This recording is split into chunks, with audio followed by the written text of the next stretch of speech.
चतुर्थोऽध्यायः। चैत्र मास में रामायण के पठन और श्रवण का महात्म्य। कलिक नामक व्याध और उत्तंक मुनि की कथा।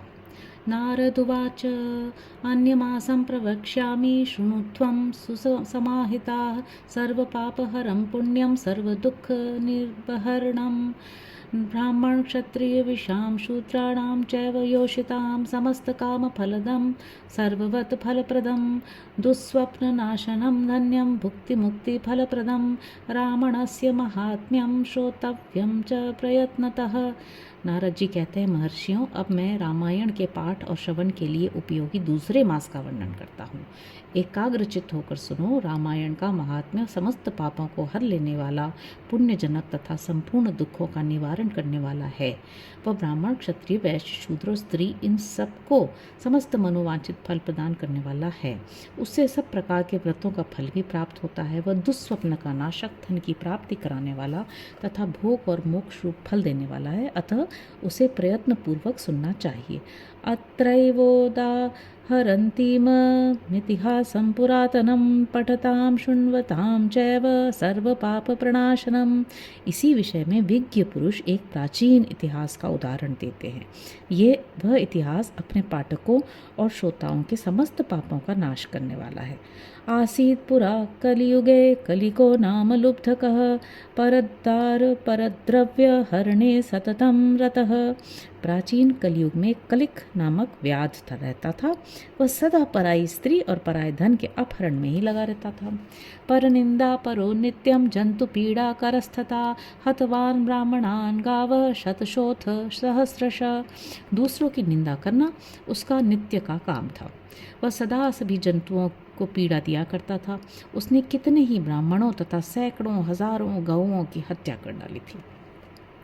देवस्वहरणे नित्यं परस्वहरणे तथा तेन पापानि नेकानि कृतानि सुमहान्तिव च। पराये धन का तो वह नित्य अपहरण करता ही था, देवता के धन को भी हड़प लेता था। उसने अपने जीवन में अनेक बड़े बड़े पाप किए थे।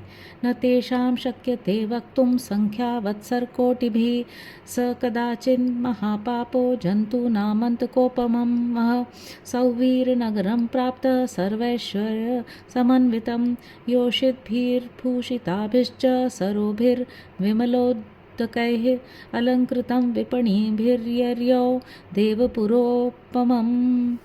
उसके पापों की गणना करोड़ों वर्ष में भी नहीं की जा सकती। एक समय वह महापापी व्याध, जो जीव जंतुओं के लिए यमराज के समान भयंकर था, सौवीर नगर में गया। वह नगर सब प्रकार के वैभव से संपन्न, वस्त्राभूषणों से विभूषित, युवतियों द्वारा सुशोभित, स्वच्छ जल वाले सरोवरों से अलंकृत तथा भांति भांति के दुकानों से सुसज्जित था। देवनगर के समान उसकी शोभा हो रही थी। व्याध उस नगर में गया। तस्योपवन मध्यस्थं रम्यं केशव मंदिरं छादितं हेम कलशैर्दृष्ट्वा व्याधो मुदं वयययो हराम यत्र सुवर्णानि बहूनीति विनिश्चितः। सौवीर नगर के उपवन में भगवान केशव का बड़ा सुंदर मंदिर था, जो सोने के अनेकानेक कलशों से ढका हुआ था। उसे देखकर व्याध को बड़ी प्रसन्नता हुई। उसने ये निश्चय कर लिया कि यहाँ से बहुत सारा सुवर्ण चुरा कर ले चलूँगा। जगाम राम भवनम की नाशश्चौर्यलोलुपः तत्रापश्यत् द्विजवरं शान्तं तत्त्वार्थ कोविदं परिचर्या परं विष्णोरुक्तं तपसां निधिं एकाकिनं दयालुं च निस्पृहं ध्यानलोलुपम्। ऐसा निश्चय करके वह चोरी पर लट्टू रहने वाला व्याध श्री राम के मंदिर में गया। वहाँ उसने शांत तत्वार्थवेत्ता और भगवान की आराधना में तत्पर उत्तंक मुनि का दर्शन किया, जो तपस्या के निधि थे। वे अकेले ही रहते थे। उनके हृदय में सबके प्रति दया भरी थी। वे सब ओर से निस्पृह थे। उनके मन में केवल भगवान के ध्यान का ही लोभ बना रहता था। दृष्टवासौ लुब्धको मेने तं चौर्यस्यान्तरायणं देवस्य द्रव्य जातं तु समादाय महानिशि। उन्हें वहाँ उपस्थित देख व्याध ने उनको चोरी में विघ्न डालने वाला समझा। तदनंतर जब आधी रात हुई, तब वह देवता संबंधी द्रव्य समूह लेकर चला।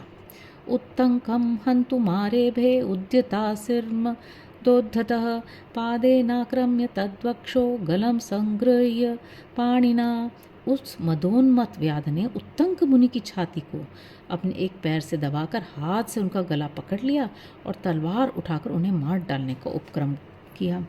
हंतुम कृतमतिम व्याधम उत्तंको प्रेक्ष्य चाब्रवीत।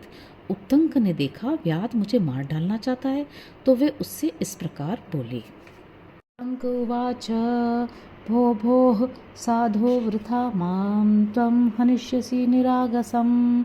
उत्तंक ने कहा, ओ भले मानुष, तुम व्यर्थ ही मुझे मारना चाहते हो, मैं तो सर्वथा निरपराध हूँ। मया किं पराधं ते तद्वत् त्वं च लुब्धक कृतापराधिनो लोके हिंसां कुर्वन्ति यत्नतः न हिंसन्ति वृथा सौम्य सज्जनाप्यपापिनम्।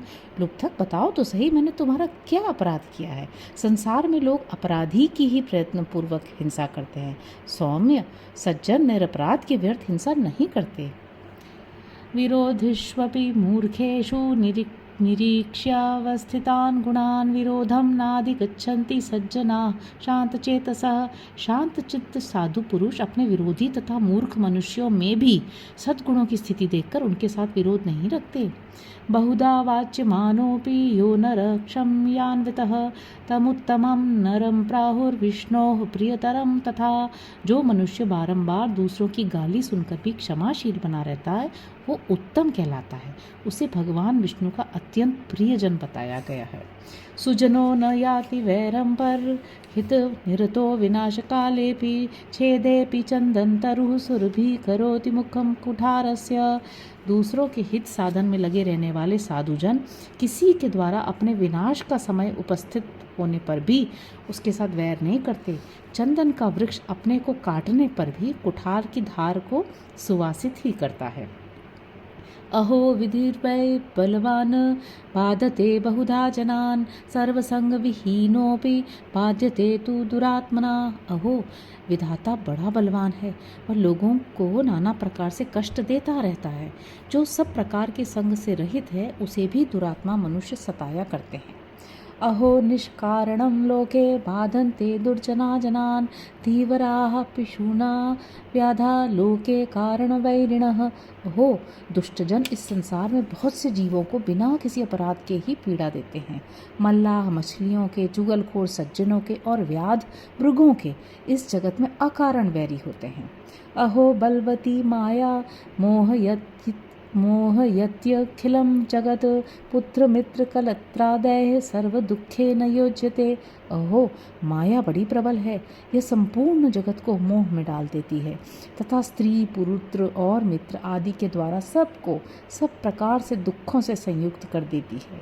परद्रव्यापहारेण कलत्रं पोषितं च यत् अन्ते तत्सर्वमृत्सुच्य एक एक प्रयाति वै। मनुष्य पराये धन का अपहरण करके जो अपनी स्त्री आदि का पोषण करता है, वह किस काम का, क्योंकि अंत में उन सबको छोड़कर वह अकेला ही परलोक की राह लेता है। मम माता मम पिता मम भार्या ममात्मजा ममेदमिति जंतूनां ममता बाधते वृथा।